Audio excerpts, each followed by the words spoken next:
할렐루야. 오늘은 언제나 너그러운 마음으로라는 주제로 함께 말씀을 나누도록 하겠습니다. 우리나라는 면적상 그렇게 큰 나라는 결코 아닙니다. 아주 작은 나라에 불과합니다. 근데 지방마다 여러 가지 다녀보면 참 특징들이 많이 있는 것 같습니다. 특히 말을 해보면 지방마다 조그만 나라인데도 그렇게 이렇게 지방마다 말이 좀 다른지, 한 나라에 있지만 제주도 사투리는 전혀 정말 알아듣지도 못하는 이러한 경우도 있음을 경험하게 되어집니다. 많은 분들이 충청도 사람 하면 말하는 것이 매우 느리다고 생각을 하는데 과연 그럴까요?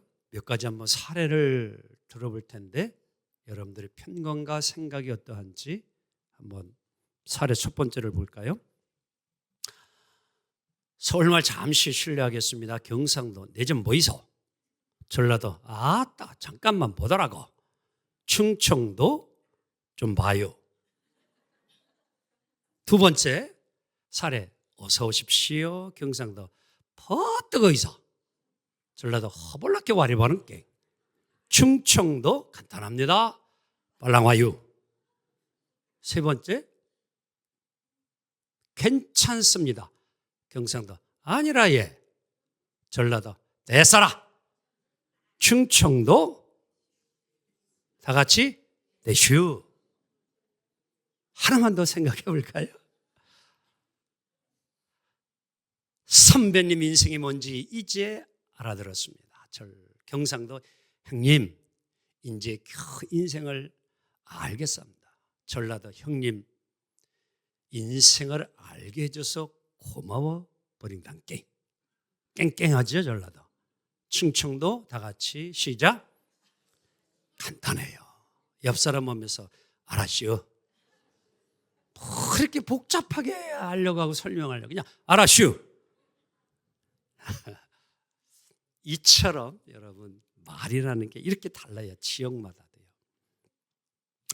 지난 일주일 동안 제가 묵상했던 주제는 우리 하늘성 교회는 이 지역사회와 한국사회에서 어떤 이미지로 비춰질까? 너무 거대한가요?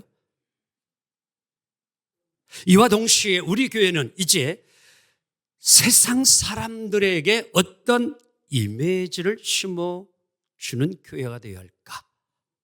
목사로서 이 물음과 묵상을 한 주간 했습니다. 지금 한국 교회는요, 긍정적인 이미지는 많이 감추어져 있고 부정적인 이미지가 더 부각되어 드러났어요. 한국 교회가 신뢰감을 잃어버리고 어떻게 보면 비틀거리고 있을 정도로 참 안타깝지 않을 수 없습니다. 한국 교회의 지금 큰 과제는 잃어버린 신뢰를 회복하고 긍정의 이미지를 다시 일으켜야 합니다. 이는 한국 교회만이 아니라 현 정부가 국민으로부터 신뢰를 다시 회복해야 합니다. 역시 정당, 여야, 민주당, 국민의힘도 국민으로부터 신뢰를 다시 회복해야 합니다. 이건 아주 중요합니다. 오늘 본문에서는 베레아 사람들을 표현하면서 이렇게 말합니다. 그들은 너그러운 사람들이었다, 신사적이었다, 젠틀했다. 이렇게 말을 합니다. 이런 스토리예요. 이제 바나바하고 바울이 서로 선교 때문에 이제 여러분들 헤어지죠. 다투고 이제 그래서 각각 이제 바울은 신라, 바나바는 이제 따로 이렇게 떨어져서 복음을 전하게 됩니다. 이 바울과 신라가 이제 2차 선교 전도 여행을 하면서 이 루스드라라고 하는 곳에서 이제 디모데를 만나가지고 함께 선교 여행을 떠나게 되어집니다. 의사는 언제부터 동행했는지 모르지만 하여간 함께 의사도 거의 바울이 질병이 있었기 때문에 주치로 이렇게 있으면서 바울의 선교 여행을 아주 잘 협력해주고 도와주고 있었어요. 이제 바울의 복음의 사역을 본인이 하고 싶었던 선교지는 소아시아였어요. 터키 지역이었어요. 그런데 하나님 그것을 틀으셔요. 바꾸어요. 그래가지고 유럽에 있는 마게도냐, 빌립보로 바울의 일행을 이끌어 갑니다. 그래서 바울은 이제 하나님의 뜻을 따라 순종하고 가게 되어서 빌립보 자주장사를 만나게 되어지고 이제 복음을 전하게 되어지고 이제 그 아래 데살로니가로 또 선교직을 옮겨서 복음을 전하고 또 이제 베레아로 내려와서 복음을 이제 전하게 되어집니다. 자, 그거를 한번 지도로 보면은 눈에 확 들어올 것 같습니다. 자, 그래서 지금 여러분 오른쪽 그게 터키 오늘의 튀르키예 이제 이름이 터키가 튀르키예로 국명이 바뀌었습니다. 그래서 그 아래 보게 되어지면 더베 루스드라 거기서 디모데를 말씀. 그래서 이고니온 안디옥 거쳐서 쭉 지중해 여러분 드로아로 가가지고 거기에서 이제 뭐예요? 빌립보 유럽 마게도냐입니다. 이제 거기서 복음 전하고 데살로니가 내려오고 그리고 베레아 그리고 이제 오늘 본문에도 나오는데요. 맨 아래 쭉 보면은 아덴이라는 곳이에요. 그것이 오늘의 그리스 아테네입니다. 성화 올림픽의 근거지 아테네. 거기까지 이제 바울이 오늘 이제 복음을 전하면서 오게 되었습니다. 됐습니다. 자, 오늘 본문은 우리에게 두 도시 데살로니가하고 베레아라고 하는 이 작은 성읍에 대한 그러한 복음의 소리가 기록되어 있는 내용이에요. 자, 그런데 특별히 오늘 본문을 보게 되어지면 특이한 점이 있습니다. 그게 뭐냐면은 11절 이렇게 이야기했기 때문이에요. 시작. 베레아에 있는 사람들은 데살로니가에 있는 사람들보다 더 너그러워서 간절한 마음으로 말씀을 뭐하고 받고 그것이 그러한가 하여 날마다 성경을 상고함으로. 오늘 우리가 관심을 가져야 될 단어가 있다면 그것은 너그럽다라는 단어입니다. 이 말은 마음이 씀씀이가 좀 크다는 거예요. 그리고 생각의 폭이 넓다. 이게 너그러운 베레아 사람이라 이렇게 표현하는 거예요. 그래서 이것을 좀 의미를 더 새겨보면 이러한 의미를 가지고 있어요. 고상하다, 관대하다, 편견이 없다, 신분이 높다, 귀하게 태어났다. 한번 옆 사람 보면서 고상한 그대예요.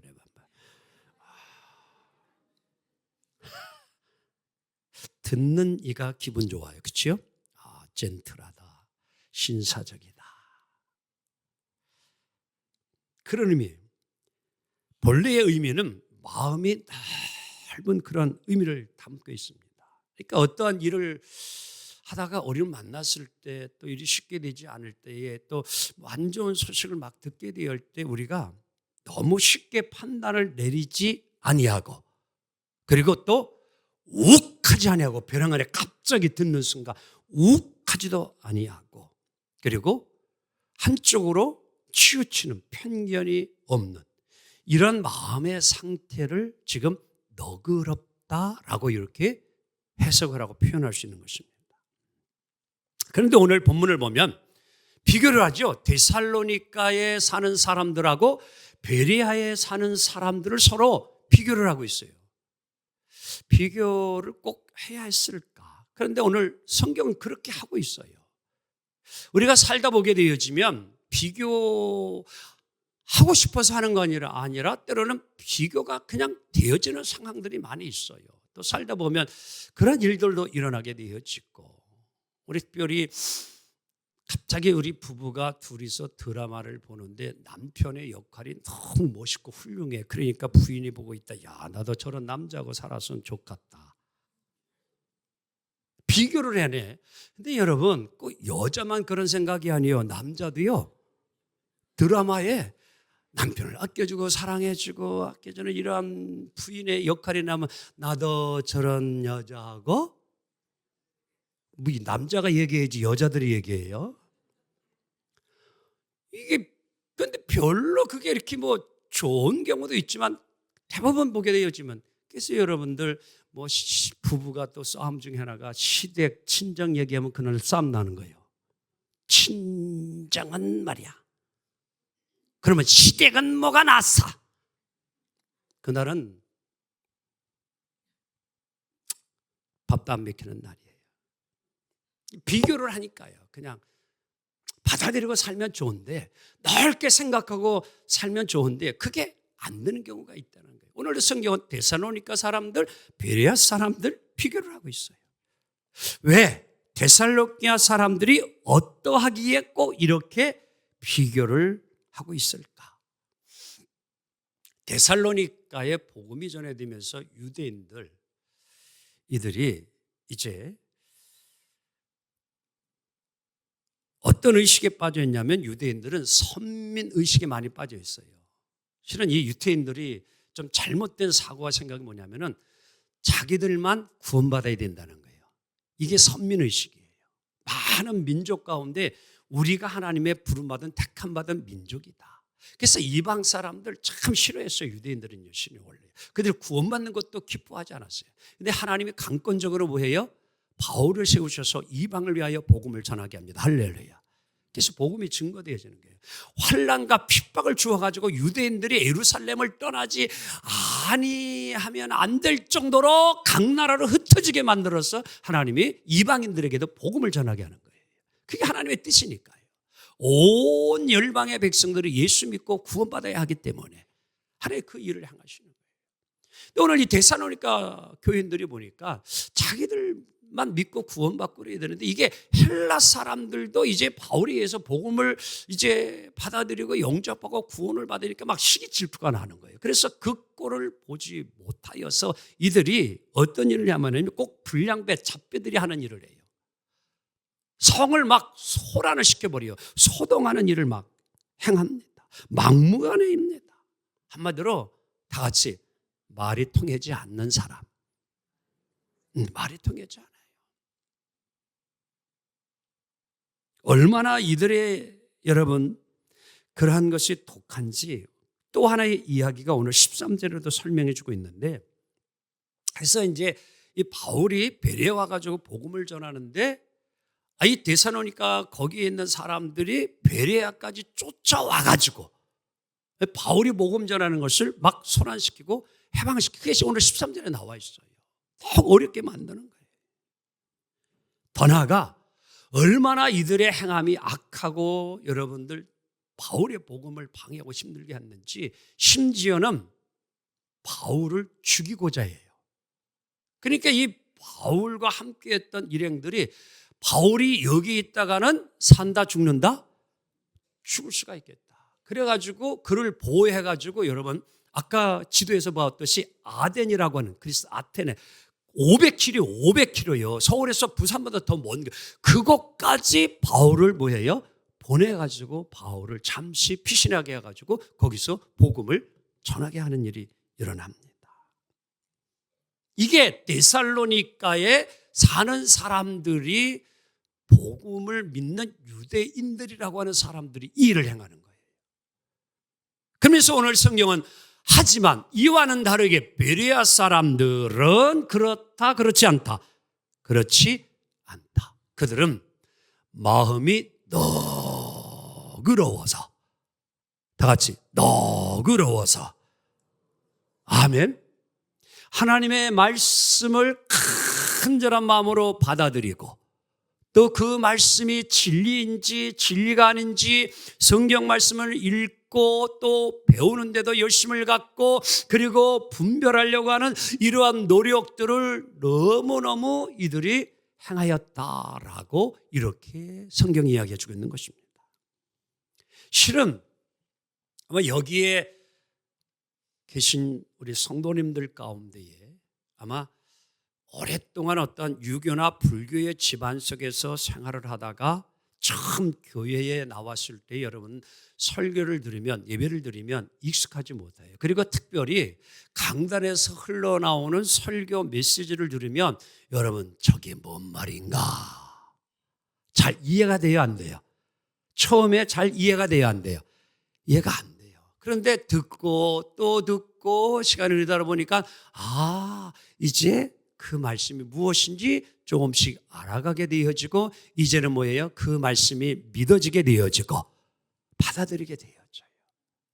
오늘 이 베레아 사람들 처음에 쉽지 않았습니다.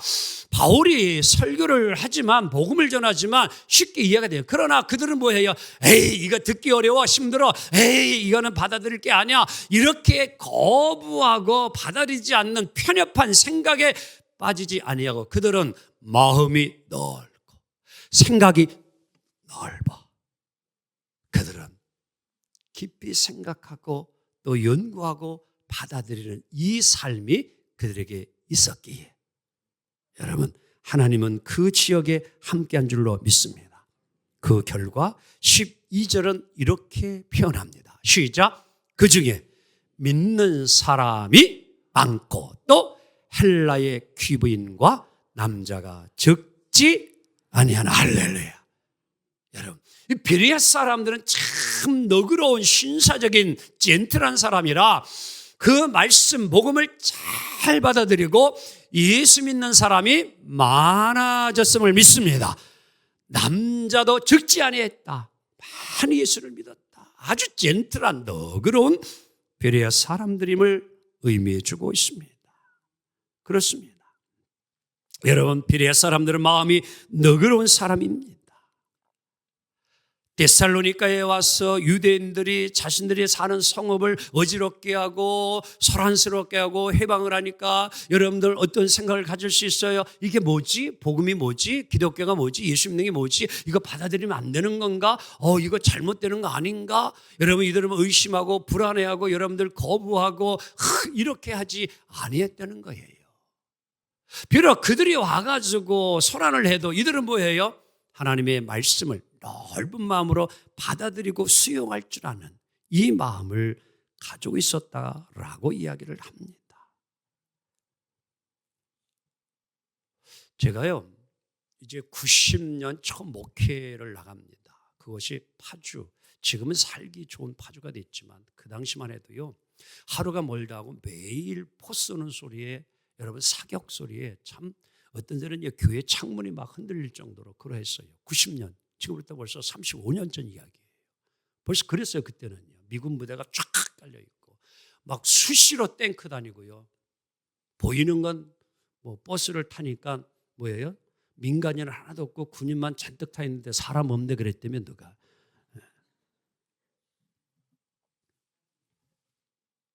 그런 지역이에요. 거기서 한 10년 동안 제가 이제 목회를 하고 전도도 해왔어요. 그리고 이제 99년도 5월 17일에 제가 안산이라는 곳에 와서 이제 목회를 하고 복음을 전해요. 거기서도 전도를 했죠. 수없이. 그리고 한 12년 정도 이제 사역을 하고 2011년 10월 2일 날 제가 바로 14년 전 이 하늘성교회에 부임을 했습니다. 여기 와서 지금까지 이제 목회를 하고 복음을 전해왔어요. 근데 지역마다 정말 특색이 다 있어요. 한 10년 이상 제가 각 지역을 살아왔잖아요. 그런데 느끼는 것이 뭐냐면요. 이 아산 탕정이라고 하는 것은 그래도 감사한 게 전도를 하다 보게 되어지면 여러분 이제 우리가 전도용품과 전도지 이렇게 드리잖아요. 근데 다른 지역들 여러분 강팍한 지역은요. 아예 주려고 하면 받으려 하지 않던 사람들이 많아요. 그리고 받는 등 하다가 옆에 화단이 있어 획 던져버리고 말아요. 이게 대부분 많이 이러한 복음 전하는 것에 대해서 별로 그렇게 반갑게 여기지 않습니다. 지금요 전도할 때. 근데 우리 이쪽 지역에 있는 분들은 참 감사한 게 너그러워서 그런지 마음이 넓어서 그런지 거의 거부하지 않습니다. 잘 받아들여요. 매주 목요일마다 나가도요 마찬가지예요. 그리고 어떤 분은 또 이제 뭐 수세미 그런 거 설교 수세미 주면 하나 더 이런 분도 있어요. 그러니까 대체적으로 보면 그렇다는 거예요. 거부하는 사람이 전혀 없는 건 아니에요. 그런데 전체 이렇게 보게 되어지면 그래도 한번 옆 사람에서 그대가 바로 그 사람입니다. 그래봐요. 좀 너그러워요. 그래도 좀 여유가 있는 게 삶이 그래서 그런지 안산은 정말 살기 어려운 그 지역에 가서 제가 교회를 목회를 했는데 거기 참 어려웠어요. 정말 강박해요. 그 어떤 삶의 차이가 분명히 느껴집니다. 완전히 달라요.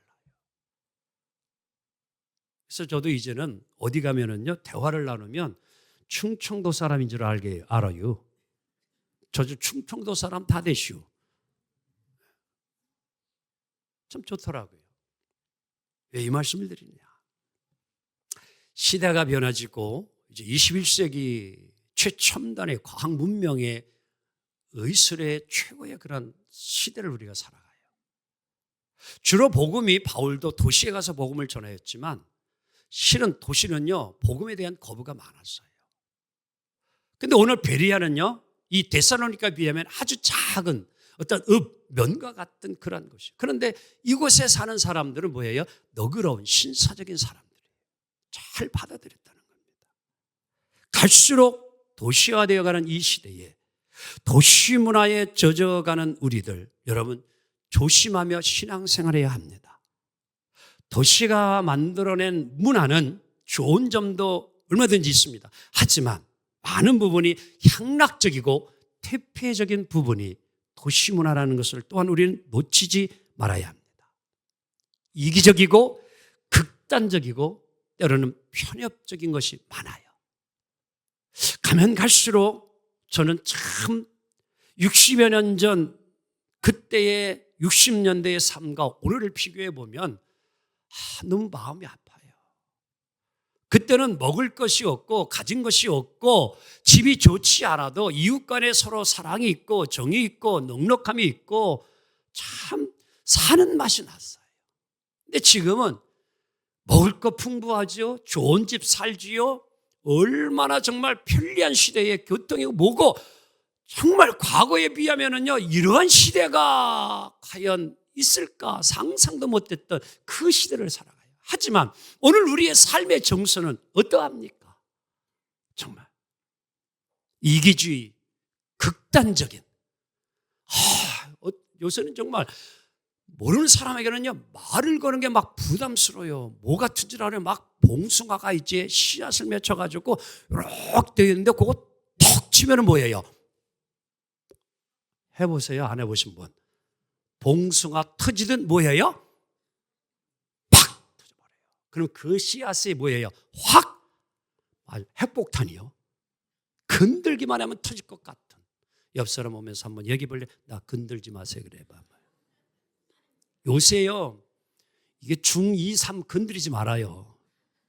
우리 늘 학생들 중1, 중2 학생 들어가는데요. 보면은요, 중학교 1, 2학년이 서로 둘이서 남학생, 여학생이 손잡고 가요. 제가 이렇게 목양실에서 어떤 때는 이렇게 밖에 가면은요, 담배 피고요. 이 중학교 학생만 돼도 퇴폐적인 문화가 얼마나 많은지 몰라요. 상상을 초월합니다. 마약 흡입하는 거 이거는요, 심각해져 가고 있어요. 사랑하는 성도 여러분, 이 시대를 우리가 살아가고 있어요. 그럼 어떻게 우리가 이러한 시대에 우리의 마음을 어떻게 가져야 되느냐? 너그러운 마음을 가져야 해요. 도시문화에 익숙해진 우리가 이 너그러운 마음을 갖는 것은 저절로 되어지지 않습니다. 의지를 가지고 의도적으로 그렇게 살아가려고 노력을 해야만이 너그러운 마음이 되어져요. 제가요, 어저께 포스코 더샵 3차 분양이 합격됐다고 가지고 제 아내가 그래서 서류를 제출하러 갔어요. 다 준비해가지고 집사람 거, 제 거, 아들 거. 그리고 와서 이제 딱 서류를 내놔더니만 거기서 이제 그 서류를 보시는 분들이 착하더니 이거 신청을 잘못했네요 그러더라고. 그래서 뭐 먼저 당첨된 사람은 2년 이내에 또 이게 분양 신청을 하면은 가점제에서 그 가점제가 빵점이래.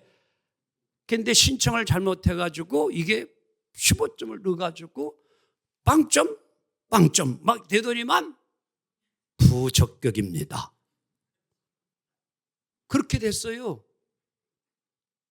참 302동에 3503호 제일 꼭대기층 소음도 없는 참 좋은 곳이다 그랬는데 그렇게 이제 부적격이 되어졌어요. 마음이 날아갈 듯 좋을까요? 이야, 인간이기 때문에요. 서운한 마음 들어와요. 안 그렇죠?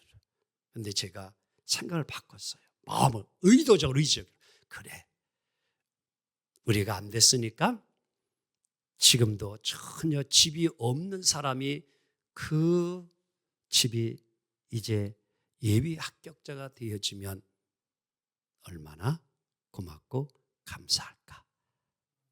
누가 되든 행복하게 사시기 바랍니다. 그리고 제가 마음을 바꿨슈. 그랬더니 얼마나 마음이 편안했는지, 자칫 잘못하면 어젯밤 잠을 못 잘 뻔하다가 마음을 넓게 가지니까 단잠을 잘 잤어요. 의지를 가져야 마음도 넓게 가지고요, 그렇게 살 수 있어요. 그래서 17세기 청교도 신학자 리처드 백스는 이들에게 아주 귀한 교훈을, 메시지를 주고 있습니다. 자, 한번 사람마다 성격이 좀 다 다른데 나는 이런 성격을 가진 자는 이렇게 좀 우리가 성경 인물을 보고서 우리도 닮고자 한다는 그런 이야기인 것 같아요. 자, 성질이 성급한 사람 있죠. 급한 사람이요. 시작. 조용히 앉아서 욥과 뭐예요? 욥은 인내했어요. 끈기를 가지고 잘 참아냈어요. 자, 그 다음에 뭐한 사람이요? 고집불통인 사람이요. 그런 얘기예요. 누구를 읽어봐요? 베드로와 모세의 기사를. 베드로요, 성정이 불같아서, 모세도 그랬어요. 고집불통 많아서. 그런데 그도 주님 만나고 변화됐어요. 할렐루야. 이번에는 뭐 한 사람이요? 유야, 늘 마음이 약한 사람. 누구를 만나세요? 발가사를 대항할 850대 1도 두렵지 아니하고 강하게 나간 다니엘을 본받으십시오. 자, 그 다음에 마음에 뭐가 없는 사람이요? 네, 삶을 살아도 노래 하나 부르지 못하고 살아가는 사람이요. 누구를 닮아? 다윗은요, 도망 다니고 핍박과 어려움이 있어도 노래할 줄 알고 악기도 연주할 줄 있는 너그럽고 여유로운 삶을 살았다는 거예요. 할렐루야. 다음에는 누구가? 정치가 된 사람이요. 다니엘 읽어야 돼요. 다니엘은 국무총리였지만도요, 하나님을 두려워하고 믿음으로 살았어요. 나라를 잘 통치했어요. 우리 좀 정치인들, 우리 국회의원들 좀 이것대로 살았으면 좋을 것 같아요.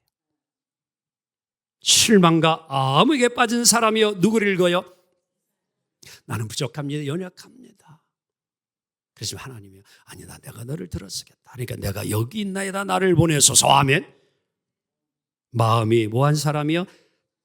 냉랭하고 차가운 사람이요. 누구를 만나? 사랑의 사도 누구를? 요한을 만나십시오. 신앙이 열버진 사람이요. 누구를 만나요? 바울. 열정 있고 뜨거움 있는 바울, 이 사람을 만나시오. 그리고 안일한 자리에 게으르고 나태한 사람이요. 누구를? 야고보서를 잊지 마세요. 주의 형제, 야고보는 뭐예요? 행함이 없는 믿음은 죽은 믿음이라 하면서 행함 있는 믿음을 가져야 합니다. 뜨겁게 신앙생활해야 합니다. 아니라고 나태하죠. 그런 얘기. 마지막 장래의 소망을 잃은 사람이요. 계시록에서 약속의 땅을 뭐예요? 발려주십시오. 아멘. 여러분, 우리는 말씀을 통해 우리의 마음을 넓히기 원합니다. 영성 못지않게 중요한 것이 인성입니다. 아무리 우리가 뛰어난 영성이 있더라도 인성이 받쳐주지 아니하면 영성은 영성의 능력이 나타나지 아니합니다. 좋은 인성 위에 신앙의 뿌리를 박으면 그의 신앙은 아름다운 향기를 풍기며 하나님께 영광 돌리는 영성 있는 믿음의 사람이 될 줄 믿습니다. 오늘 우리 모두 베레아 사람들처럼 마음이 너그러울 뿐만 아니라 신앙에도 너그러움이 묻어나는 성숙한 신앙인이 되어보고 싶지 않습니까? 하나님의 성품은 너그러운 성품이었습니다. 우리의 실수와 허물에도 불구하고 품어주시고 용서해 주시고 기다려 주시는 하나님, 그 마음 자체가 너그러움이었습니다. 우리 예수님 역시 그 삶을 살았습니다. 부인하고 배신하는 제자들을 다 다시 찾아가주고 만나주고 보듬어주고 그들을 다시 세워주고 살려주신 예수님, 그 너그러움이 우리의 삶이 되기를 소망합니다. 함께 잠언 19장 6절을 읽음으로 오늘의 설교를 마무리합니다. 시작. 너그러운 사람에게는 은혜를 구하는 자가 많고 선물 주기를 좋아하는 자에게는 사람마다 친구가 되느니라. 아멘입니다. 기도합니다. 주님,